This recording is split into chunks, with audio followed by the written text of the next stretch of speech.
नमस्कार, आप देख रहे हैं प्राइम न्यूज और मैं हूं आपके साथ मोनिका गुप्ता। हंगामे के आसार और सरकार तैयार, ये हम इसलिए कह रहे हैं क्योंकि उत्तर प्रदेश विधानसभा का मॉनसून सत्र जो है कल से शुरू होने जा रहा है और विपक्ष अपनी तैयारियों के साथ आश्वस्त है। वहीं सरकार भी अपने कई मुद्दों को लेकर जवाब देने के लिए तैयार है। ऐसे में कह सकते हैं कि पूरी संभावना है कि ये सत्र हंगामेदार रहने वाला है। कोविड-19 के कहर के बीच 20 अगस्त से शुरू हो रहे यूपी विधानसभा के मॉनसून सत्र में ब्राह्मण उत्पीड़न का मुद्दा, कानून व्यवस्था, कोरोना और कामगारों की समस्या प्रमुखता से उठाने की संभावना है।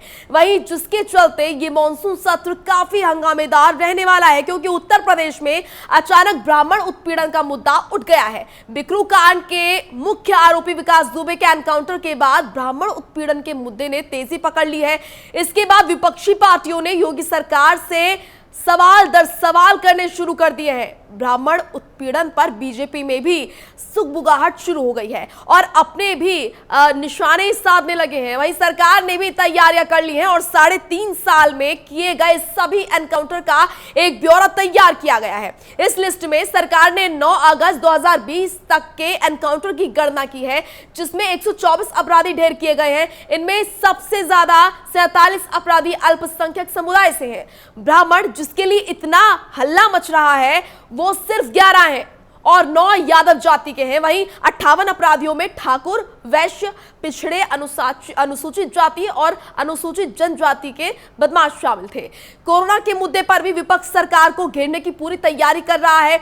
इसके साथ ही कानून व्यवस्था पर भी विपक्ष सरकार पर हमलावर रहेगा। यानी विकास दुबे के एनकाउंटर मामले समेत अन्य कई विषयों पर विपक्ष एकजुट होकर सरकार को घेरने की कोशिश करेगा। सोशल डिस्टेंसिंग के नियम के साथ ये विधानसभा का सत्र बुलाया जा रहा है क्योंकि जाहिर सी बात है कि कोरोना काल है। इस सत्र में अनुपूरक बजट भी लाए जाने की संभावना है। कोविड-19 काल में कामगारों और श्रमिकों की समस्याओं पर विपक्ष सरकार को निशाने पर लेगा। इसके साथ साथ कर्मचारी संगठन भत्तों की कटौती के खिलाफ लगातार सवाल उठाए जा रहे हैं और आवाज उठ रही है। इसी के साथ कोरोना के चलते उन्होंने कोई बड़ा आंदोलन तो नहीं किया, लेकिन कटौती पर अपनी नाराजगी जरूर जताते रहे हैं। तो लगातार आपको बता रहे हैं कि किस तरह से जो सत्र है वो शुरू होगा और क्या कुछ आसार नजर आ रहे हैं। चर्चा के लिए हमारे साथ कुछ मेहमान भी जुड़े हैं, उनसे आपको रूबरू करा देते हैं। हमारे साथ हेमंत तिवारी जुड़े हैं, वरिष्ठ पत्रकार हैं। अशोक पांडे, बीजेपी प्रवक्ता, बीजेपी से अपना चीजें सामने करेंगे। और इसी के साथ कपिल श्रीवास्तव हमारे साथ जुड़े हैं, प्रवक्ता सपा। उमा शंकर पांडे हमारे साथ जुड़े हैं, प्रवक्ता कांग्रेस। ये तमाम लोग हमारे साथ जुड़ चुके हैं। सबसे पहले आप सभी का स्वागत करूंगी और क्योंकि विपक्ष जो है ज्यादा हावी नजर आ रहा है, ऐसे में विपक्ष के पास जाऊंगी। कपिल श्रीवास्तव आपके पास आऊंगी। सबसे पहला मेरा यही सवाल, आखिर किस तरीके से किन किन मुद्दों को लेकर आप लोग तैयार हैं? कल से जो है सत्र वो शुरू हो जाएगा, क्या कुछ एजेंडा आपका रहने वाला है?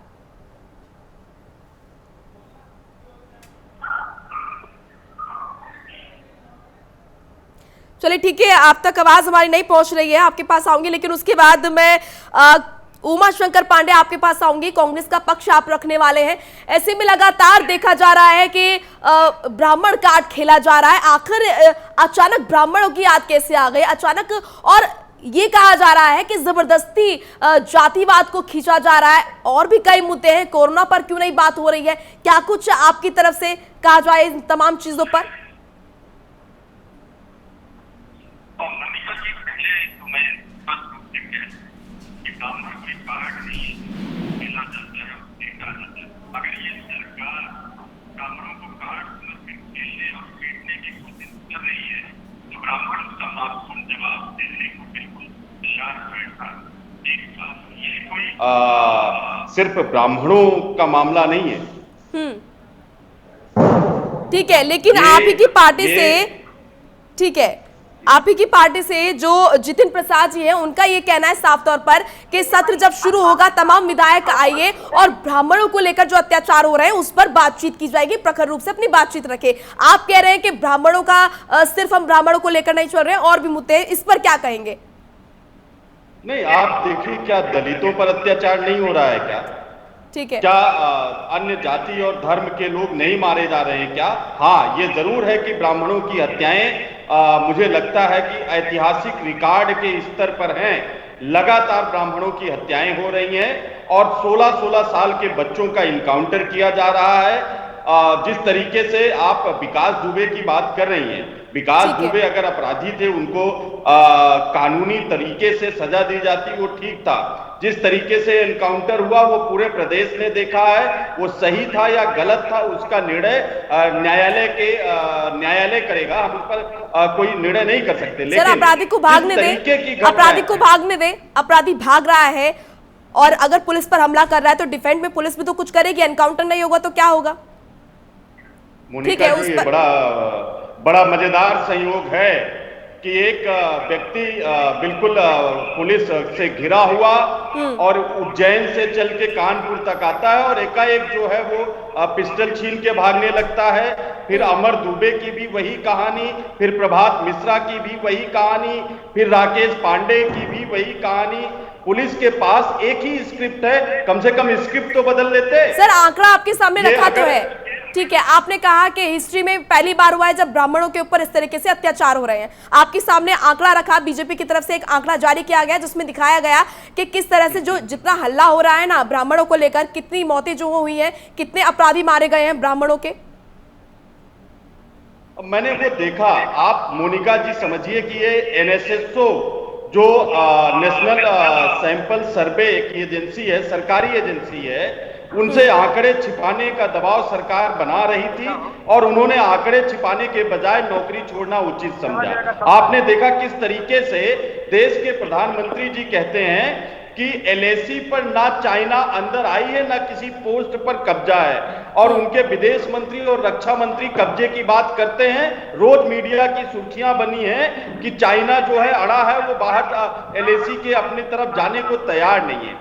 जो झूठ बोलने वाली सरकार हो और इतने कॉन्फिडेंस के साथ झूठ बोला जाता हो, उस सरकार के बारे में क्या कहना। उस सरकार के लिए तो ये बेहद मामूली सी बात है कि वो अपराध के आंकड़ों को इधर से उधर कर दे, जो एनसीआरबी के डाटा को अपने ढंग से परिभाषित करता हो, जो जीडीपी के आकलन को अपने ढंग से परिभाषित करता हो, जो एलएसी को अपने ढंग से परिभाषित कर लेता हो, जो कोरोना के आंकड़ों को अपने ढंग से परिभाषित कर लेता हो, उसके इस तरीके के आंकड़ों के ऊपर प्रश्न चिन्ह तो उठेंगे ही उठेंगे। ठीक है, रोज हम देख रहे हैं, रोज हम देख रहे हैं कुछ ना कुछ हो रहा है। ब्राह्मणों की हत्याएं हो रही हैं। आपका जवाब ले लेती अमेठी में अभी परसों 2 ब्राह्मणों की हत्याएं हो गई और सरकार उसमें लगातार मौन है। ठीक है, ये सब प्रश्न विधानसभा में उठेंगे। हाँ, ठीक है, आपका जवाब ले लेती हूँ। अशोक पांडे हमारे साथ बीजेपी प्रवक्ता जुड़े हुए हैं, अपना पक्ष रखेंगे। देखिए, विपक्ष तो पूरी तरह तैयार है शिकायतों का पुलिंदा लेकर आपके सामने। आप क्या कुछ यहाँ पर कहेंगे? साफ तौर पर आरोप के झूठे आंकड़े आप पेश करते हैं, जो भी आपकी तरफ से किया जाता है वो सभी झूठ है। आपकी क्या कुछ तैयारी, इस पर आपका जवाब?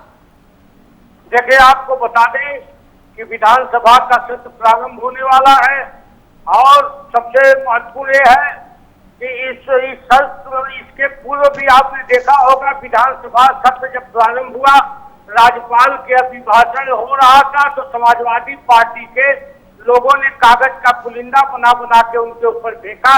ये दुर्भाग्यजनक था, जबकि विधानसभा में नेता प्रतिपक्ष सबसे सीनियर एमएलए हैं, यदि इस तरह का रवैया दिखाए, ये लोकतंत्र के लिए निंदनीय है। ये नहीं होना चाहिए। दूसरी बात, इनके हर जवाब देने के लिए हम तैयार हैं। जब से विकास दुबे का काउंटर हुआ है, तब से ब्राह्मण शुरू इन लोगों ने किया। वो विकास दुबे जिसने की सबसे ज्यादा हत्याएं ब्राह्मणों की एक मिश्रा सीएम का पैर इसलिए काट दिया कि उसने लगड़ा कहा था और उसके समर्थन में लोग खड़े हो गए। जतिन बाबू भी आ गए, जबकि उनकी नेता प्रियंका गांधी जी रावण को भाई मानती है, जो ब्राह्मणों को गाली देता है। इनकी पार्टी का उदित राज सुअर को जनेऊ पहना के ब्राह्मणों का मजाक उड़ाता है। राहुल गांधी कमीज के ऊपर जनेऊ पहन के कभी ब्राह्मण बन जाते हैं, कभी जालीदार टोपी लगा के मुसलमान बन जाते हैं। इनकी भी कलई हम खोलेंगे। जो लोग, अखिलेश यादव जी जब सीएम थे, उन्होंने कहा था किसी ब्राह्मण का काम मत करना, ये भी परशुराम की मूर्ति बनाने लगे। अरे हम सुदामा की बात करने वाले लोग हैं। कि सुदामा का कल्याण कौन करेगा। हर आदमी परशुराम की बात करता है, हम गरीब सुदामा का कैसे कल्याण हो इसकी बात करेंगे। विधानसभा में इन लोगों ने काउंटर पे हल्ला मचाया, हर काउंटर पर समाजवादी पार्टी के पेट में दर्द होता है, जबकि हमने जो काउंटर किया उसकी जवाबदेही हमारी है। हम किसी भी अपराधी की आरती नहीं उतारेंगे और अपराधी की कोई जाति नहीं होती, न संप्रदाय होता है। अपराधी अपराधी होता है और उसका दमन हम जरूर करेंगे, इसमें कोई दो राय नहीं है। हम भी तैयार है विधानसभा में लोकतांत्रिक ढंग से गांधीवादी तरीके से इनका जवाब देने के लिए। ठीक है, ठीक है। कपिल जी आपके पास आऊंगी। सुना आपने, बीजेपी की तरफ से कहा जा रहा है उनके हिसाब से सब ठीक है, कोई जाति नहीं देखी जा रही है, अपराधियों को मारा जा रहा है और आगे भी ऐसा किया जाएगा। सत्र कल से शुरू होने वाला है, सरकार ने बता दिया है कि उनकी पूरी तैयारी है, जवाब वो देंगे और इसके लिए वो पूरे तैयार है। विपक्ष की तरफ से किस तरह से कैसे तैयार नजर आ रहे हैं आप? क्या कुछ एजेंडा आपका रहेगा कल के लिए? देखिए मोनिका जी, सबसे पहली चीज ये है कि एजेंडे में सबसे पहली चीज है महामारी यानी कोरोना। और कोरोना का मैनेजमेंट, जितना मिसमैनेजमेंट इस उत्तर प्रदेश में देखा गया है और जिस तरीके से इन लोगों ने गुणगान किया है योगी मॉडल का, उसकी कलई जो है वो कल के बाद संसद सत्र में खुलना शुरू हो जाएगी।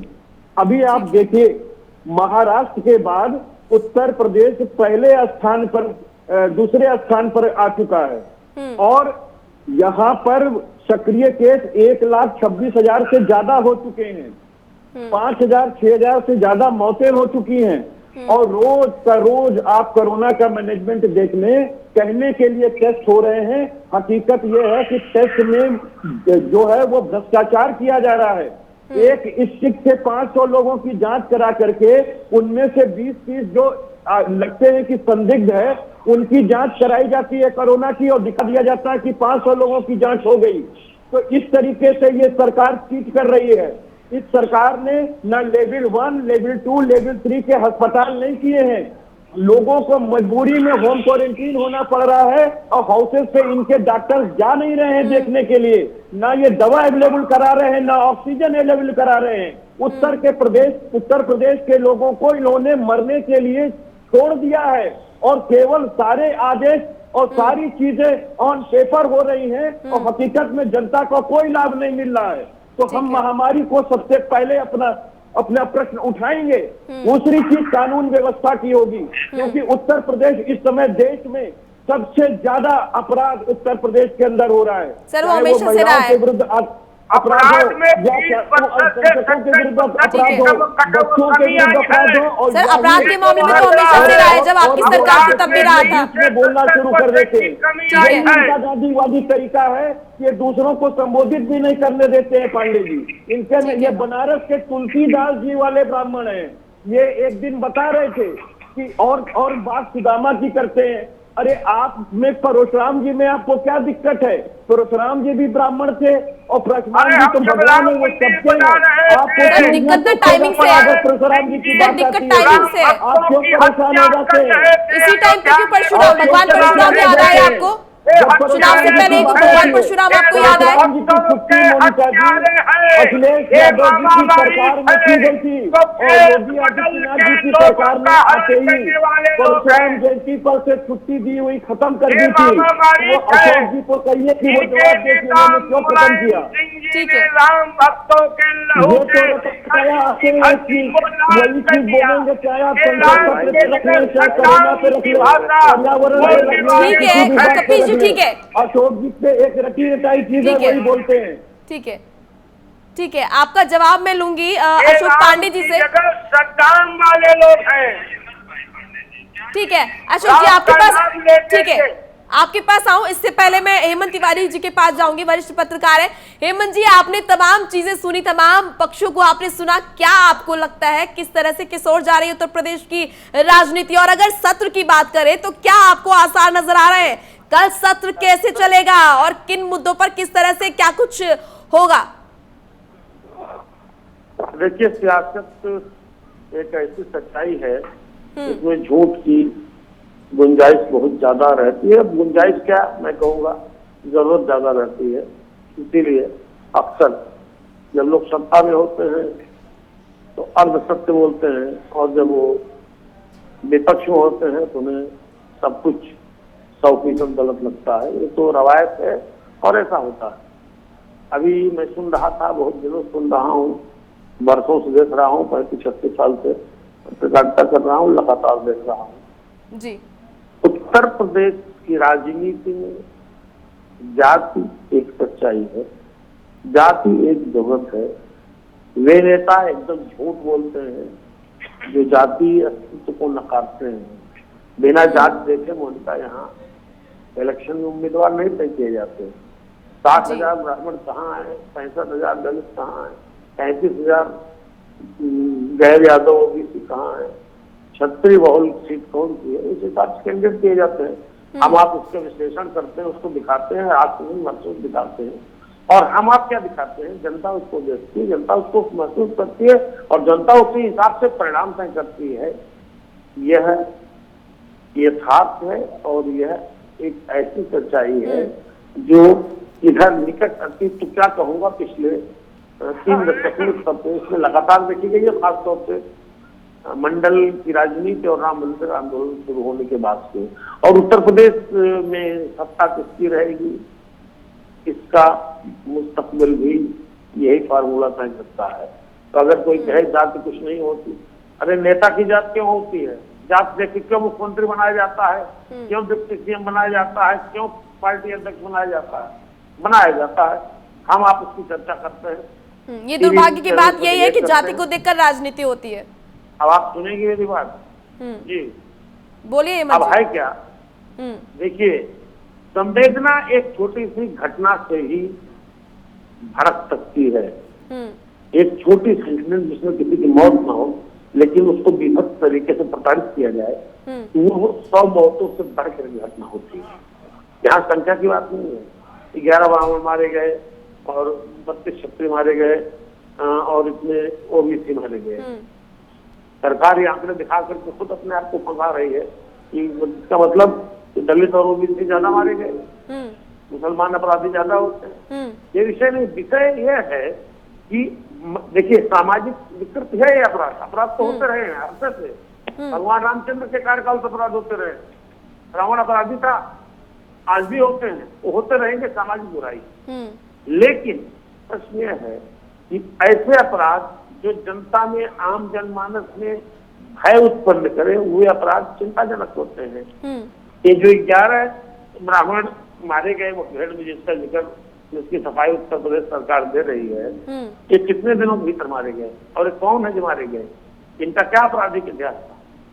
मैं मानता हूं, एक नहीं 100 बार मानता हूं कि विकास दुबे जैसा दुर्दांत अपराधी, उसकी सजा मौत मुकर्रर करता है हमारा कॉन्स्टिट्यूशन, हमारी न्याय व्यवस्था, हमारा सिस्टम। माफ कीजिएगा, सब सफाई दें, चाहे अशोक पांडे जी, चाहे भाजपा के प्रदेश अध्यक्ष, चाहे योगी आदित्यनाथ, जनता स्वीकार नहीं करी कि उसने सब कुछ देखा कौन कैसे मारा गया। तो जब एक कॉन्स्टिट्यूशनल अरेंजमेंट है, आप उसको क्यों ध्वस्त करके सीधा रास्ता निकाल रहे हैं? हाँ, कभी कभी जराइम को खत्म करने के लिए एनकाउंटर जरूरी होते हैं। जैसे आपको याद होगा 94 से लेकर के 2002-03 तक मुंबई पुलिस के एनकाउंटर सब देख लीजिए, अंडरवर्ल्ड का खात्मा हो गया, जरूरी था। और उस वक्त के जो पुलिस आयुक्त थे, उसके पहले जो एडिशनल सीपी क्राइम थे डी शिवानंदन, उन्होंने बाकायदा इसको स्वीकार किया था। लेकिन ये भी सच्चाई, क्राइम खत्म हुआ। एक तरीका यूपी पुलिस इधर 3 वर्षों में शुरुआती सुधार देखने को मिला था, एग्जर्शन पुलिस ने दिखा था, और नेक्स्ट टाइम पे कंट्रोल भी दिखा था। लेकिन ये एक के बाद एक लगातार जो घटनाएं, अब अशोक पांडे जी अभी अपनी बारी को जरूर बता देंगे कि प्रभात मिश्रा के खिलाफ 2/3 जुलाई की रात के पहले कितने केस थे और उससे पहला इनाम कब लगा? अमर दुबे के खिलाफ इसके पहले कितने केस थे? प्रभात मिश्रा के और जो मारे गए, जो सोनू उसके बाप जो मारे गए 65-68 साल के, उनके खिलाफ कितने केस थे? 7 केस, तब इन पे इनाम था। उसको छोड़ दीजिए। ये जो हनुमान पांडे और राकेश पांडे जो अभी मारा गया लखनऊ में एनकाउंटर में एसटीएफ से, 2012 के बाद इसके खिलाफ कोई एक सिंगल क्रिमिनल केस नहीं था। ठीक है। और अभी विकास दुबे कांड के बाद जब यूपी के सारे इनामी अपराधियों की सूची जारी की गई, जो हमारे पास है, आपके पास है, सबके पास है, अखबारों में छपी, उसमें हनुमान पांडे और राकेश पांडे कितना इनाम था। मैं ये नहीं कह रहा हूँ, अपराधी की गति यही होती है कि उसको सब जाना होता है, आज नहीं तो कल, लेकिन यह अख्तियार सरकार सिस्टम के नहीं होता तो उसको आप और एकदम से सब करके सेंसेशन क्रिएट किया। ब्राह्मणों की बात क्यों उठ रही है, ब्राह्मणों की बात क्यों उठा रहा है? देवमणि द्विवेदी किस पार्टी के विधायक है? और देवमणि द्विवेदी नहीं, मैं आपको बता दूं, उत्तर प्रदेश में भाजपा विधायकों के आपस का एक व्हाट्सएप ग्रुप बना है जिससे 4 दिन की चर्चा गर्म हो रही है, और अब देवमणि द्विवेदी को समझा करके बुझा करके डैमेज कंट्रोल कोशिश हो रही है, तो अपोजिशन खाली थोड़ी उठा रहा। ठीक है, अगर आग लगेगी तभी धुआं दिखेगा, माफ कीजिएगा। और एक बात पॉलिटिकल बात बता दूं, इस तरह राजनीतिक लोग जानते होंगे, तमाम बाई इलेक्शन हुए, जलालपुर का एक बाई इलेक्शन हुआ था, सारा ब्राह्मण मंत्री 20, 22, 24 मंत्री चयन कर रहा था, बुनियाद जात के एक व्यक्ति जीत गया, खाली क्यों? कारण था कि ब्राह्मण नाराज था। ब्राह्मणों की नाराजगी के 25 कारण है जिसको शायद हेमंत जी भारतीय जनता पार्टी भी समझ रही है, और भारतीय जनता पार्टी हेमंत जी नहीं समझा होता। जी ठीक है, आपसे मेरा एक सवाल ये रहेगा कि आपको ऐसा क्यों लगता है कि जो बीजेपी है वो ब्राह्मणों को टारगेट करेगी जानबूझकर, और जानबूझकर जो है ब्राह्मणों पर अत्याचार किया जा रहा है? बीजेपी की बात ही नहीं हो रही है, सरकार की बात हो रही है। ठीक है, सरकार में कौन कर रहा है? आखिर सरकार ऐसा क्यों करेगी? क्या इसके पीछे का कारण क्या लगता है आपको? वही मैं आपको बता रहा हूँ, वही बात आ रहा था, मैं कंक्लूड कर रहा हूँ जी। दरअसल योगी आदित्यनाथ मेहनती, ईमानदार, शरीफ प्रकार के मुख्यमंत्री की उनकी शर्त बनी है, तो काम करते हैं। हाँ। लेकिन वो निर्भर ज्यादा रहते हैं ब्यूरोक्रेसी पर। क्या एसटीएफ के आईजी अमिताभ यश ने उनको बता के थोड़ी हनुमान पांडे और राकेश पांडे के एनकाउंटर किया होगा और बताया होगा 2012 के बाद इसके खिलाफ कोई और केस नहीं है। हाँ। तो सवाल से उठेगा कि 2012 के पहले तमाम केसेज वाले तमाम क्रिमिनल से दूसरी जातियों के हैं, मैं किसी जात का नाम नहीं लूंगा, और 2012 के बाद उनके खिलाफ क्या एक्शन हुआ? तो इनके ब्यूरोक्रेट, इनके ऑफिसर्स ने सरकार को पीछे हटने पर अब खड़े होने।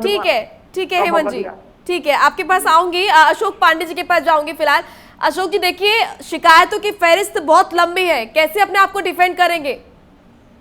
देखिए, आपको बता दें कि जैसे वो राकेश पांडे की चर्चा आई, वो मुख्तार अंसारी के गिरोह का वो मुन्ना बजरंगी के मारे जाने के बाद सबसे बड़ा शूटर था, और उसने हमारे विधायक कृष्णानंद राय की हत्या भी की थी।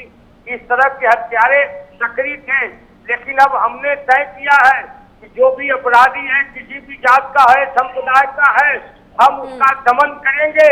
उसी दमन के तहत इस तरह की कार्रवाई हो रही है, और अपराधी का संरक्षण देने वाले लोग भी धीरे धीरे सामने आ रहे हैं।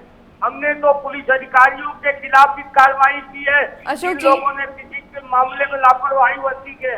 ठीक है अशोक जी, देखिए दुर्भाग्य की बात यह है कि आप ही के जो नेता है ना पार्टी के, वही बगावती तेवर दिखा रहे हैं और वही आपके खिलाफ बोल रहे हैं, आवाज उठा रहे हैं कि ब्राह्मणों पर अत्याचार हो रहा है।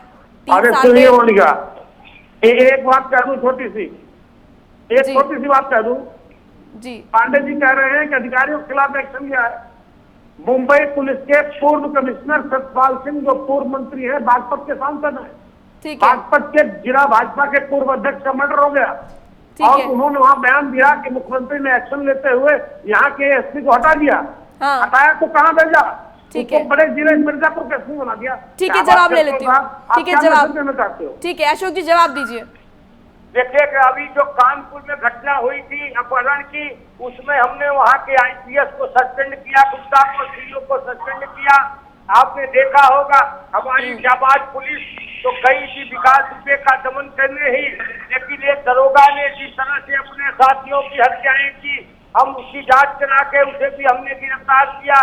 और ईमानदारी के साथ मैं बताना चाहता हूँ कि माननीय योगी जी जीरो टॉलरेंस की नीति लेके चल रहे हैं, और कोई भी अपराधी बचने नहीं पाएगा। हम अपराधियों की आरती नहीं उतारेंगे, हम अपराधियों की जाति नहीं देखेंगे, हम अपराधियों का संप्रदाय नहीं देखेंगे।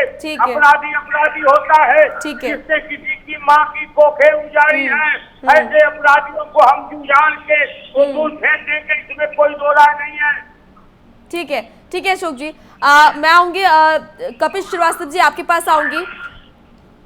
आपने सुना अशोक जी को, उनका साफ तौर पर कहना है कि किसी की जाति नहीं देखी जाएगी। ठीक है, जो भी चीजें हो रही है, आपको अगर गलत लग रहा है तो उस पर जो है कार्रवाई हो रही है, और रिपोर्ट जब आएगी तो देख लीजिएगा क्या कुछ सच्चाई है। ठीक है, सबसे पहली बात आपसे ये सवाल मेरा कि आपको क्यों लगता है कि धर्म देखा जा रहा है, अपराधिका जात देखी जा रही है, अत्याचार जो है ब्राह्मणों पर हो रहा है, और अन्य मुद्दों पर क्यों नहीं बातचीत हो रही है? कोरोना को लेकर अगर बात करें तो किस तरह से प्रदेश में पैर पसार रहा है, उसको लेकर क्यों नहीं बातचीत हो रही है? जातिवाद को जबरदस्ती हवा क्यों दी जा रही है विपक्ष की तरफ से?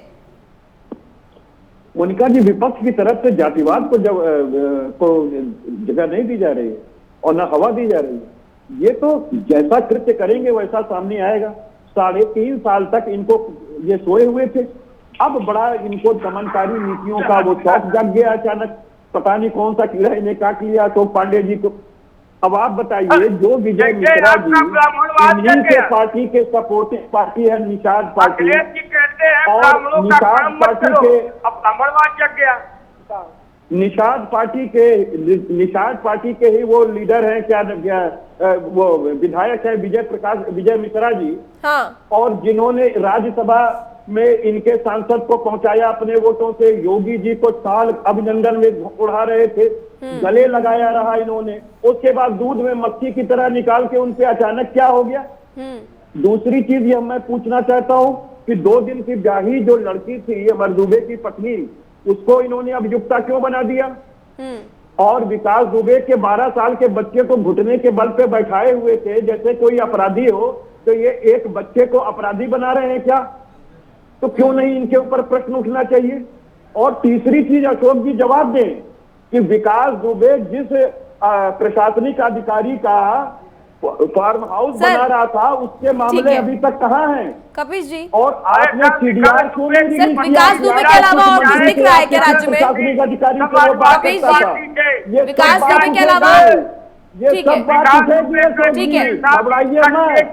और आपका दूध का दूध और पानी का पानी विपक्ष कर देगा, आप चिंता मत करें।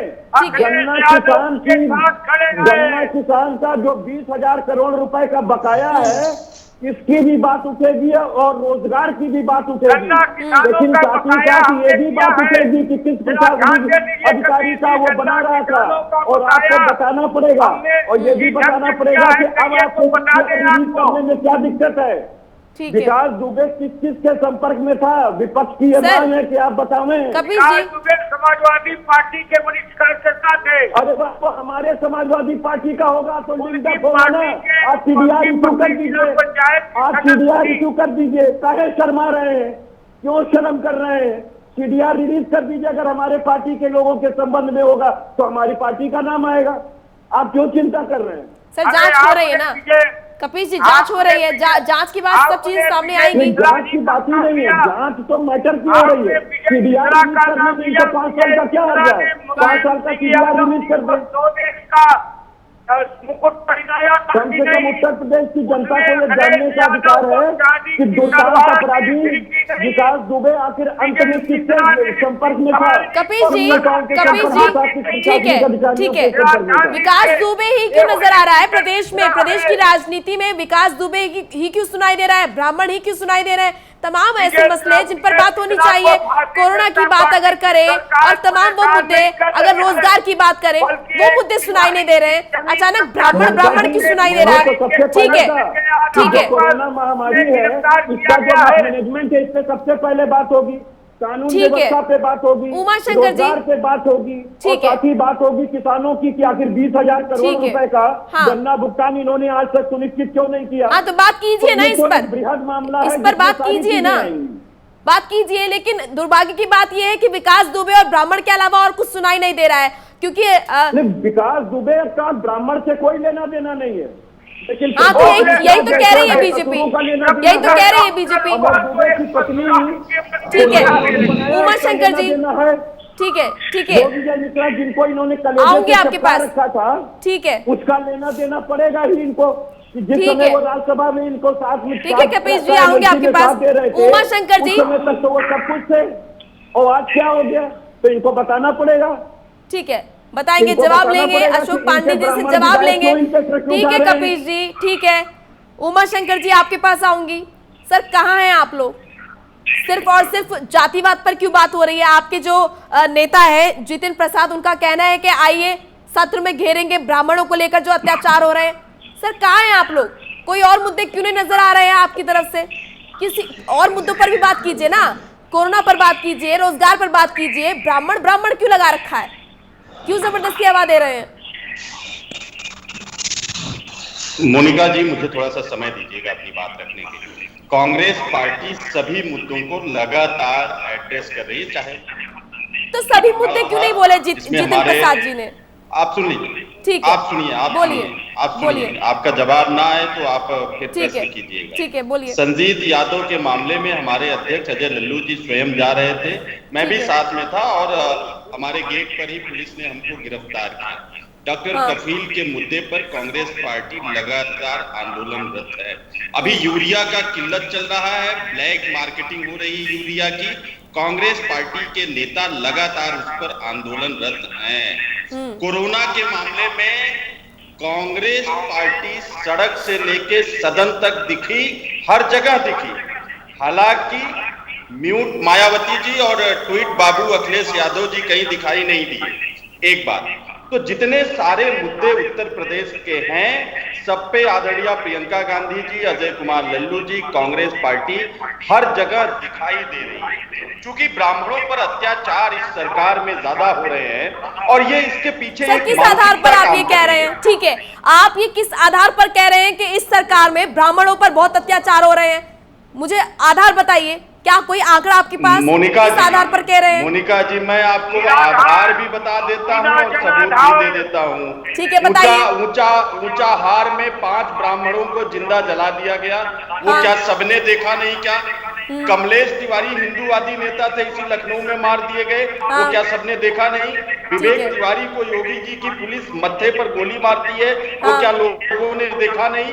आदित्य तिवारी भारतीय जनता पार्टी का नेता, बस्ती का युवा नेता, उसको गोली मार दी जाती है, क्या सबने देखा नहीं?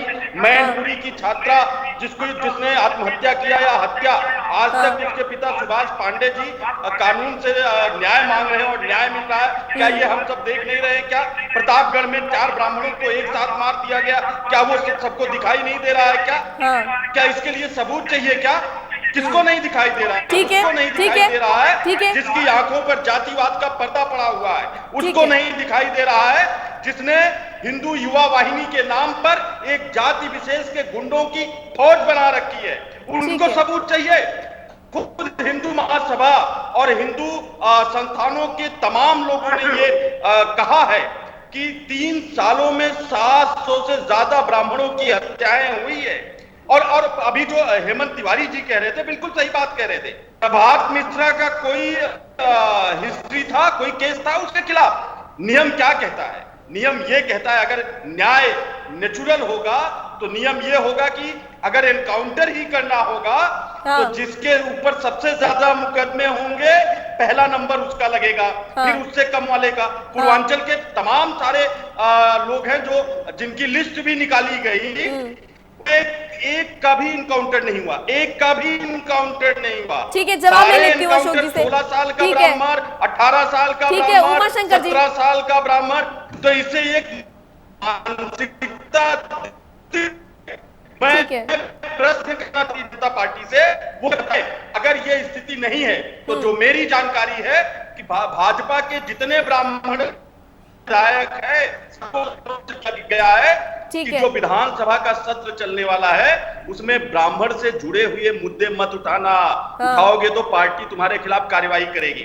ये क्यों किया जा रहा है? सर आपको कैसे पता? किया जा रहा सर आपको कैसे पता? क्योंकि ब्राह्मणों में नहीं, आपको कैसे पता सर? वो पीड़ा जमीन से लेकर ये बात आपको कैसे पता? लखनऊ से लेके दिल्ली तक है।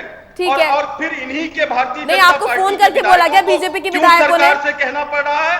क्यों योगी जी को कहना पड़ रहा है? क्यों योगी जी के खिलाफ मोर्चा खोलना पड़ रहा है? क्योंकि योगी जी की जो मानसिकता है, आप ये किस आधार पर कह सकते हैं कि बीजेपी विधायकों को कहा गया है कि ब्राह्मणों के मुद्दे पर मत बोला सत्र में? ब्राह्मण विरोधी मानसिकता से काम कर रहे हैं। उनका सर क्या कुछ भी बोले जा रहे हैं? गोरखपुर से मंगवा लीजिए इतिहास, महंत अवैधनाथ जी से ठीक है। लेकर योगी आदित्यनाथ तक इतिहास मंगा लीजिए। मैं उसमें जाना नहीं सर, चाहता। इतिहास सभी पार्टियों का हमारे पास है, इतिहास सभी पार्टियों का हमारे पास है, इतिहास में मत जाइए। उत्तर प्रदेश शुरू से ही क्राइम के मामले में नंबर 1 रहा है सर, आपकी सरकार में भी, सपा में भी, बसपा में भी। जिसके ऊपर सबसे ज्यादा इतिहास में मत जाइए सर। ठीक है, ठीक है अशोक जी, ठीक है, आपका जवाब ले लेती हूँ सर। उमा शंकर जी, ठीक है, ठीक है, आपका जवाब ले लेती हूँ। ठीक है अशोक जी, जवाब दीजिए। उन्होंने बताया किस आधार पर वो बोल रहे हैं ब्राह्मणों पे जो है अत्याचार हो रहे हैं। वो बोल रहे हैं कि आपके विधायकों को डराया जा रहा है कि सत्र में जब आए तो ब्राह्मणों पर बातचीत ना हो, ब्राह्मणों को लेकर प्रखर रूप से ना बात की जाए, वरना जो है कोई कार्रवाई हो जाएगी। बताइए सर, जवाब दीजिए। देखिए, आपको बताएं कि उत्तर प्रदेश में अपराध के मामले में 30 से 70% की गिरावट आई है। कानून व्यवस्था ठीक हुई है, ये आंकड़ा है।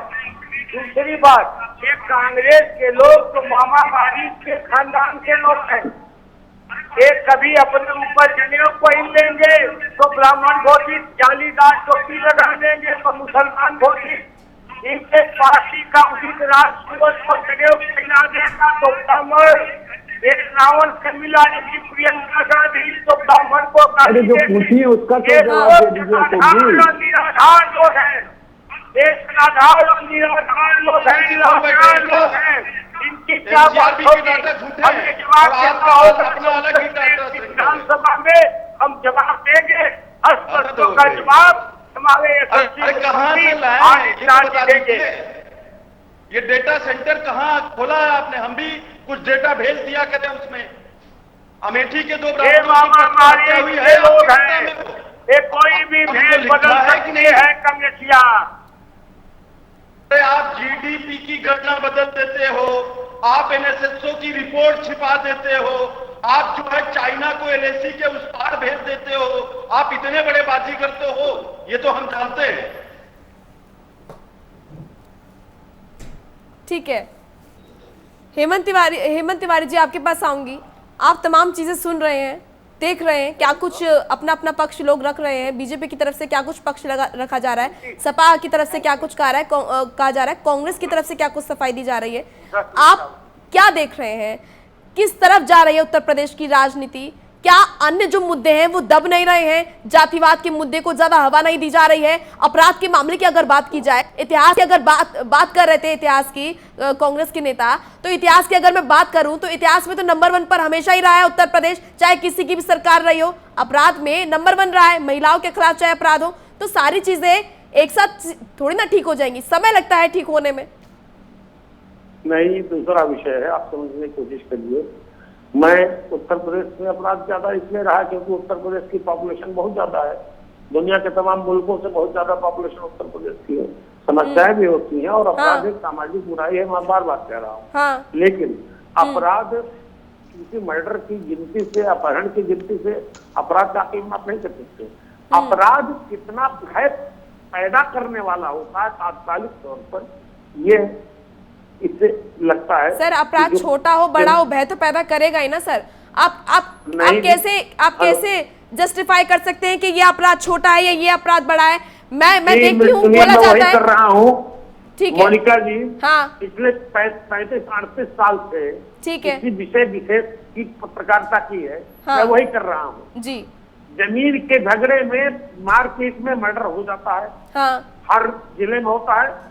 हाँ, रोज आप अखबार की सुर्खियां पढ़ती होगी। हाँ, लेकिन एक लड़की की टांग काट करके, आंख तोड़ करके, इस तरह की अगर कोई वारदात हो जाए, वो जगह निवारदात होती है। उससे समाज में भय पैदा होता है। सर, ये सामाजिक भय नहीं, ये ठीक है, मेरी बात सुनिए। ठीक है, बोलिए।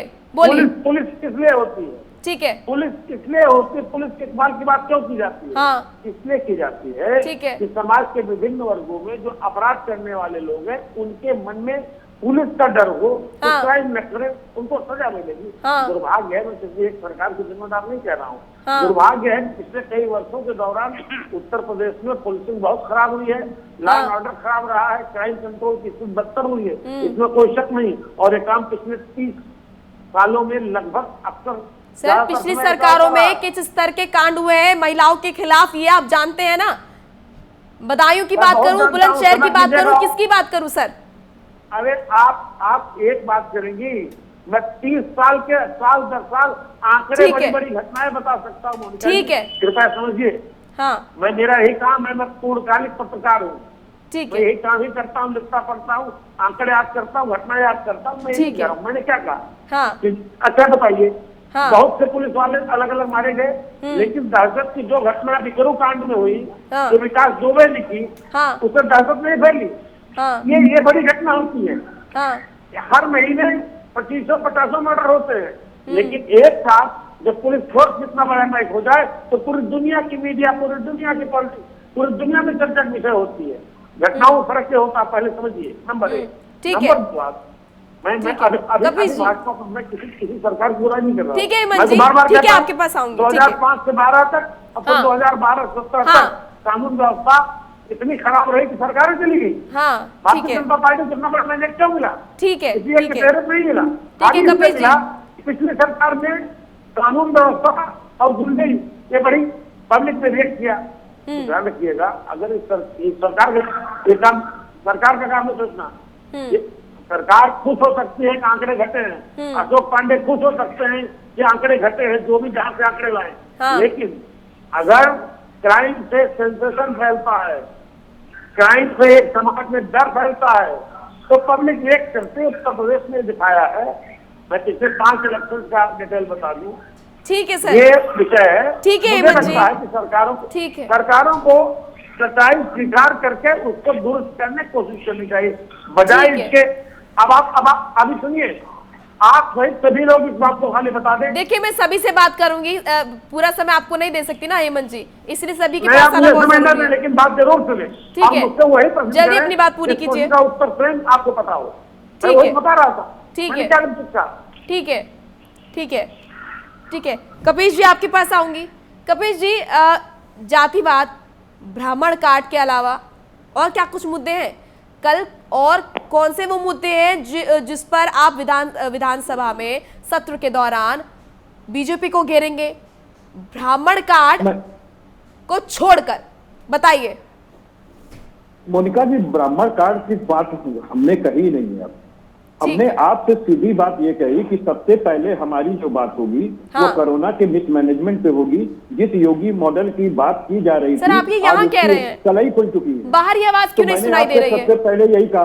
दूसरी बात मैंने कही आपको कि कानून व्यवस्था चौपट हो चुकी है, जंगल राज कायम हो चुका है। सर, चौपट और कब रही थी जहाँ- कानून और- व्यवस्था? जी, अरे हमारी सरकार न रहती तो खाली कोरोना से अब ये अपनी पुरानी भक्ति- ठीक है अशोक भक्ति भाव में आ जी, गए, अशोक जी फिर आप बोले आ गए। दीजिए कपिल जी को। ठीक है कपिल जी, अपनी बात पूरी कीजिए। दूसरी बात होगी हमारी कानून व्यवस्था पर, हाँ। जो जंगल राज वर्तमान समय में कायम हुआ है, उस जंगल पर राज। सरकार को जवाब देना ठीक है। होगा। हाँ तीसरी चीज होगी मेरी रोजगार के ऊपर होगी। जो हमारे मजदूर बाहर से आए, उनको क्या इन्होंने रोजगार दिया, वास्तविकता में कितना दिया, नहीं दिया, हाँ। और उनकी क्या हेल्प की जा रही है, इस पर बात होगी। किसानों के खाद पर बात होगी, किसानों की खरीद पे बात होगी, किसानों के एमएसपी पे बात होगी, और किसानों के लिए जो गन्ना बकाया मूल्य है 20,000 करोड़ रुपए का, उस पर मोनिका जी बात होगी। हाँ। और बात जब कानून व्यवस्था पे होगी तो जो ब्राह्मण उत्पीड़न हो रहा है उस पर बात आएगी। जब भगवान परशुराम की बात ये करेंगे तो भगवान तो सबके, हमने तो जातिवाद कार्ड खेला नहीं। जातिवाद कार्ड से ये खेल रहे हैं। उमेश द्विवेदी इनके कह रहे हैं ग्रामीण ब्राह्मणों के लिए बीमा ले आएगी सरकार। तो मुझे सर, बताइए कि कौन खेल रहा है आपको जातिवाद दिक्कत हर का चीज कार्ड? से है ना। समस्या ये है कि आपको दिक्कत हर चीज से है। ब्राह्मणों के लिए कुछ करें तो दिक्कत, ना करें तो दिक्कत। आप सवाल खड़े कर देते हैं जी, ब्राह्मणों के लिए क्यों खूब कुछ नहीं करें, कर रहे हैं, लेकिन ये ब्राह्मणों पर बताने को अत्याचार देखिए, क्यों हो रहे हैं? सबूफा नहीं छोड़ने देंगे। नहीं, आप ही के पार्टी के नेताओं ने स्वागत किया है बीजेपी के इस ऐलान पर। ये टर्म बीमा कराने जा रहे हैं, ये हाँ। चिकित्सकीय बीमा कराने जा रहे हैं। हाँ। ये कौन सा आयोग का गठन करेंगे जो तय करेगा कि गरीब ब्राह्मण कौन है और सर, वो कितने तो बात की बात है ना, तादाद में किनको वो तो मिलनी बात की चाहिए? बात है। ये कई साल इतनी में जल्दी कराएंगे रिएक्ट क्यों कि किया जनता जाता है के ब्राह्मणों आंखें की भूल बात पर? देखेंगे। हाँ। मोनिका जी, ये सब देखना पड़ेगा। हाँ, ये सारी तो चीजें देखना पड़ेगा ना सर, इंतजार तो कीजिए ना। इतनी जल्दी नहीं, हमलावर यही सब क्यों हो चीजें जाते हैं? उठाएंगे और हम भी बात, मुद्दे हैं ना वही बात सर। हम लोग कह रहे हैं। कोरोना पर बात कर लीजिए, महिला सुरक्षा पर बात कर लीजिए, तमाम ऐसे मुद्दे हैं, रोजगार पर बात कर लीजिए। घूम फिर महिला कर सुरक्षा की बात तो आपकी सुई ब्राह्मणों पर ही क्यों अटक जाती है कपिल जी? हाँ। और हीनियस क्राइम, जो हीनियस क्राइम हो रहे हैं इनके समय में, हाँ। जिनको रेयर ऑफ रेयरेस्ट कहा जाता है माननीय सर, न्यायालय की नजर में, सर, जिसमें की फांसी की सजा हो जाती है, हाँ। वैसे वो मामला अगर उसके साथ किया जाए तो फांसी की सजा नहीं होगी। हाँ। लेकिन एक मासूम बच्ची के साथ सर, रेप ऐसे कर तो दिया जाए और उसको ठीक है। सिगरेटों से दागा जाए, उसकी हाँ। आंखें निकाल ली जाए उस दलित बच्ची की, तो रेयर ऑफ रेयरेस्ट मामला होता है। और सर, वो जांच का विषय है। देखिए, पुलिस ने कहा है कि बच्ची की आंखें नहीं निकाली गई, जुबान नहीं काटी गई, वो जांच का विषय है। इतनी जल्दी कुछ भी मत कहिए सर, इतनी जल्दी कुछ भी मत कहिए। जल्दबाजी में वर्तमान समय में आरोप लगाने के चक्कर में कुछ भी मत कहिए सर। वो अभी जांच का विषय है, बच्ची के साथ क्या कुछ हुआ है, ठीक है, वो जांच का विषय। जांच का विषय तो हमेशा जल्द- रहेगी। हाँ। आप ये बताइए, जो इनके गृह राज्य मंत्री जो है बलात्कार के केस में अंदर गए थे, वो तो बाहर आ गए और पीड़िता अंदर है, ये भी कह दीजिए जांच का विषय है। तो जो भी क्राइम होता है उसमें जांच तो चलती रहती है, और 10 साल 12 साल के बाद जो है कोर्ट का आदेश आता है, तो क्या तब तक आदमी बैठा रहेगा, उस पर बात नहीं करेगा? ठीक है, अशोक जी जवाब दीजिए इसका जल्दी से। देखिए, वास्तविकता ये है कि उत्तर प्रदेश में राजनीति का अपराधीकरण नहीं, अपराध का राजनीतिकरण करने वाले यही लोग हैं। अच्छा, ये बताइए 302 के मंदिर किसके मुख्यमंत्री हैं? में आगे बढ़ते हैं। आप माननीय मुख्यमंत्री पे 302 का केस है कि नहीं महात्मा है? गांधी नजर आते हैं। माननीय डिप्टी मुख्यमंत्री के ऊपर जो है गंभीर अपराधों में धाराएं हैं कि नहीं है? आपके 225 सांसदों पे गंभीर आपराधिक मामले दर्ज है कि नहीं है? आपके पूर्व राज्य मंत्री बलात्कार के आरोप में जेल गए थे, ये सही है कि गलत है? तो कानून अपराधियों को तो प्रश्रयार्थ लग दे रहे हैं, और आपके मुख्यमंत्री पे 302 के केस है। आपके मुख्यमंत्री पे 302 के केस है। आपके पूर्व राज्य मंत्री जो है बलात्कार के केस कपिल जी, के आरोपी ठीक हैं। है। तो मुलायम सिंह ने कपिल कहा जी, कि नहीं, आपके तीनों विधायक कपिल जी, देखिए आज इस मुद्दे पर बात हो रही है ना, अच्छा हो उस मुद्दे पर ही रहा जाए, क्योंकि अगर मैं पिछली बातों पर जाऊं ना सर, तो बहुत कुछ बातें आपके लिए भी फिर हो जाएंगी, फिर बहस हो जाएगी बहुत तीखी। नहीं, ज्यादा पीछे जाने की जरूरत नहीं है कपिल जी। जंगल राज की अगर मैं बात करूं ना, तो सपा के राज में क्या कुछ हुआ था वो सभी अच्छी तरह जानते हैं। कपिल जी, ज्यादा पीछे मत जाइए, मुद्दे पर रहिए। आज जिस मुद्दे पर बात हो रही है उस मुद्दे पर रहिए, विधानसभा सत्र की बात हो रही है उस मुद्दे पर रहिए कपिल जी। विधानसभा सत्र में ये भी बात होगी, ठीक है, हाँ कीजिएगा ना, कीजिएगा कैसे उठा सकता है? कीजिएगा, लेकिन अभी डिबेट में जो मुद्दा है उस पर रहिए ना सर। आज किस मुद्दे पर बात हो रही है, क्योंकि अगर ऐसे में इतिहास में अगर जाओ ना तो आपके लिए भी बहुत सारी बातें हो जाएंगी फिर सर, ठीक है? बता दीजिए कौन से मुख्यमंत्री पे 302 का केस है? सर, आपकी जब नेता कहते हैं नौजवानों से गलती हो जाती है, इस बयान को क्या कहेंगे? देखिए, मैं वहां नहीं जाना चाहती कपिल जी, उस मुद्दे पर मैं जाना ही नहीं चाहती। सुन लीजिए, जब दामिनी का केस हुआ था तो उसके अंदर एक जस्टिस वर्मा आयोग की कमेटी का गठन किया गया था कि अवयस्कों की उम्र का निर्धारण और प्लस 376 के अंदर मर्डर क्या बोलते हैं फांसी की सजा दी जानी चाहिए कि नहीं दी जानी चाहिए। भारत के अंदर पूरा इससे राय मांगी गई थी। सर, आपको दिक्कत हर चीज से, बड़े बड़े नेताओं ने भी राय नहीं फांसी दो तो दिक्कत, फांसी ना दो तो दिक्कत नहीं, आपको समझ नहीं आता है, ठीक है? और वही बात को जस्टिस वर्मा आयोग के रिपोर्ट को कोट किया था माननीय मुलायम सिंह जी ने कि अब जो बच्चे नहीं समझते उनके, ठीक है कपिल जी, इसमें कौन सी ठीक है, ठीक है, उमा शंकर पांडे जी के पास जाऊंगी। उमा शंकर जी, कपिल जी, ठीक है, ठीक है, अशोक जी, राज्य मंत्री, ठीक है, आप दोनों के पास आ रही हूँ, जवाब भी आपसे ले रही हूँ। उमा शंकर जी के पास जाऊंगी, ठीक है? बलात्कार कर रहे हैं उनपे तो आप बात ही नहीं कर रही हैं। हाँ सर, अपराध पर बात कर तो रही हूँ, अपराध पर बात कर तो रही हूँ। अगर आप इतिहास पर जाएंगे, नहीं, आज किस मुद्दे पर बात हो रही है कपिल जी? आज किस मुद्दे पर बात हो रही है? आप बात ही नहीं कर रही है। नहीं, आप तो इतिहास पर बात कर रहे हैं ना, फिर इतिहास की अगर मैं खबरों पर जाऊं तो सर कितनी सारी खबरें हैं। आज जिस मुद्दे पर बात हो रही है उस मुद्दे पर रहिए ना। विधानसभा सत्र में क्या कुछ मुद्दे हैं जिन पर आप सरकार को घेरेंगे? अब आप गायत्री प्रजापति पर जा रहे हैं सर, ऐसे तो बहुत सारे मुद्दे हैं। कोई व्यक्ति कैसे वापस ले सकता है? नहीं सर, जो मेरा सवाल है उसका जवाब ही मुझे चाहिए, मुझे इधर उधर की बातें नहीं चाहिए, ठीक है? उमा शंकर जी, ये बताइए आपकी तरफ से क्या कुछ तैयारी के, या फिर आप भी जो भ्रमण कार्ड है उसी के बलबूते जा रहे हैं? कोई और शिकायतें? अशोक पांडे जी यहाँ पर है, सत्र से पहले जवाब देने के लिए बताइए, क्या कुछ शिकायतें हैं आपके पास? देखिए मोनिका जी, कानून व्यवस्था निश्चित रूप से एक बड़ा प्रश्न है। हाँ। उस पर कोई दो राय नहीं है कि ठीक है। लगातार अपराध बढ़ा है और कम से कम 11 गंभीर मामलों में उत्तर प्रदेश पूरे देश में नंबर 1 पर है। 11 अपराध, जिसमें साइबर क्राइम है, महिलाओं पर अत्याचार है, हत्या है, डकैती, ऐसे 11 हीनियस क्राइम है। अब सुन लीजिए पांडे जी, अरे ये क्या चिल्लाने लगते हैं? बोले दीजिए। मोनिका अशोक जी, ये क्या चिल्लाने का अशोक जी, सभी को मौका मिलना चाहिए। अशोक जी, इनके सवालों का जवाब आपसे ही लूंगी। अशोक जी, आपके गृह मंत्री को तड़ीपार का केस भी तो रहा है, ये भी तो बता दीजिए अशोक जी। अरे चुप रहिए, आपका अध्यक्ष तड़ीपार था, अशोक जी ठीक है, आप लोगों के पास आऊंगी। तड़ीपार था ना आपका अध्यक्ष। अशोक जी देखिए, ऐसी कोई बात समझ में नहीं आती है, इनके सवालों के जवाब आपसे ही लेने हैं सर, इसीलिए थोड़ा धीरज कर बैठिए, थोड़ा धीरज रखिए। आपके पास आऊंगी। उमा शंकर जी, अपनी बात पूरी कीजिए। ठीक है, मेरी बात पूरी करिए, इनसे कहीं बोलेंगे नहीं। ठीक है, नहीं बोलेंगे, अपनी बात पूरी कीजिए आप। पूरा भटका देते हैं, चिल्लाने के अलावा इन लोगों को कुछ आता जाता है। ठीक है सर, आप बोलिए। देखिए, मैं कह रहा हूँ, ठीक देखिए, है, बच्चों के फीस का भी मुद्दा है, जिसको लेकर अभी अभिभावकों ने विधानसभा के सामने प्रदर्शन किया। लोगों का व्यापार घट गया है, रोजगार लगातार घटा है और पिछले 4 महीने में 4 करोड़ से ज्यादा रोजगार पूरे देश में घटे हैं। कोरोना को जिस तरीके से उत्तर प्रदेश की सरकार हैंडल कर रही है, उसी का दुष्परिणाम है कि आज कोरोना का प्रतिदिन नंबर आप कैसे जा रहे हैं, वो पूरे देश में नंबर पर है। यूरिया के लिए माननीय प्रधानमंत्री जी कहते थे कि पहले यूरिया की किल्लत होती थी, देखिए अब नहीं होता, लेकिन आज गांव में यूरिया की किल्लत हो रही है और जो 275 रुपए की बोरी है, वो 380 रुपए से लेके 400 रुपए तक किसान खरीदने को बेबस और मजबूर हो गया है। भ्रष्टाचार के मुद्दे खुद इनके विधायक लगा रहे हैं। गुंडागर्दी इस कदर हावी है कि अलीगढ़ के थाने में इनके ही विधायक को यशो मारता है। वो पूरा प्रदेश देख रहा है कि कानून व्यवस्था समाप्त है, किसान दुर्दशाग्रस्त है और ब्राह्मण लगातार मारा जा रहा है।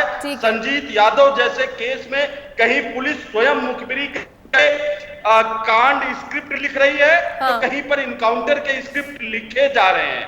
और अभी मैं अशोक पांडे जी को सुन रहा था, अगर देखिए अपराधी मेरा अपराधी तेरा अपराधी नहीं है, तो फिर अपराधी बहुत सारे हैं, उनकी लिस्ट सबके सामने है, वो कुख्यात अपराधी हैं, लेकिन उनके ऊपर सरकार की निगाह नहीं जा रही है। तो ऐसे में ये माना जाएगा कि प्रभात मिश्रा जैसे 16 साल के नाबालिग को मार दिया जाता है और तमाम बड़े बड़े गैंगस्टर, तमाम बड़े बड़े हिस्ट्री सीटर को बख्श दिया जाता है, तो सरकार की मानसिकता पर जरूर प्रश्न चिन्ह लगेगा। जब एसएसपी जो अब डीआईजी हैं और तत्कालीन एसएसपी कानपुर से उनके खिलाफ कोई कार्रवाई नहीं होती है, और जब एक जाति विशेष के डीजीपी को लाने के लिए उत्तर प्रदेश के डीजीपी का पद 1 महीने तक लगातार योगी जी के शासन में खाली रहता है। ठीक है उमा शंकर जी, जवाब ले लेती हूँ मैं अशोक जी से। मुख्यमंत्री जी ठीक है, किसी खास मानसिकता से काम कर रहे हैं। ठीक है, जवाब देने का मौका दीजिए। ठीक है अशोक जी, बताइए आपके हिसाब से प्रदेश में सब ठीक चल रहा है, लेकिन जैसा कि कहना है उमा शंकर जी का, उनका ये कहना है कि कोई भी आपके राज्य में जो है सेफ नहीं है, चाहे वो महिला हो, व्यापारी हो, पत्रकार हो, चाहे वो कोई भी हो या फिर ब्राह्मण हो, हर कोई अनसेफ महसूस कर रहा है। क्या कहेंगे, जवाब दीजिए। देखिए आपको बता दें कि जब हम मुख्तार अंसारी पे हाथ डालेंगे तो हर एक कहेंगे कि उत्पीड़न है, मुस्लिम उत्पीड़न है। अतीक अहमद पे हाथ डालेंगे तो मुस्लिम उत्पीड़न है। एक तिवारी की जमीन कब्जा कर रहे थे विजय मिश्रा जी, उसने FIR करा दिया, तो हम उत्पीड़न कर रहे हैं। जरा बताइए कि किसके साथ है? विजय मिश्रा के साथ है, तिवारी के साथ है, जिसको धमका आपके जमीनें ले रहे थे। गोंडा में बताइए इन लोगों के साथ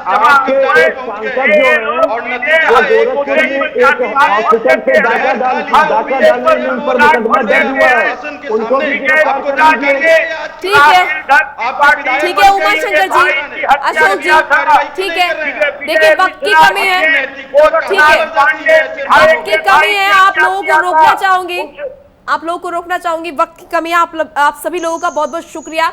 लेकिन दुर्भाग्य की बात यह है कि आज जिस मुद्दे पर ये डिबेट हो रही थी उसका निष्कर्ष तो सामने निकलकर नहीं आया है। भले ही विपक्ष के नेता डिबेट में बैठकर ये कह रहे हो कि नहीं तमाम और भी मुद्दे हैं, लेकिन दुर्भाग्य की बात यह है कि जब विधानसभा सत्र की बात होती है तो सिर्फ ब्राह्मणों के मुद्दे पर ही बात करने के लिए कहा जाता है। और लगातार यही चीजें देखने को मिल रही है कि ब्राह्मण और जातिवाद को लेकर ही तमाम पार्टियां एकाग्रत होते हुए नजर आ रही हैं। अब देखना यह होगा कि कल जब विधानसभा का मॉनसून सत्र शुरू होगा, कार्रवाई जब शुरू होगी तो किस तरह की होगी, क्या हंगामा नजर आएगा, क्या कुछ देखने को मिलेगा, ये सिर्फ कल ही नजर आएगा। फिलहाल एक छोटे से ब्रेक के लिए रुक रहे हैं, जल्द हाजिर होंगे।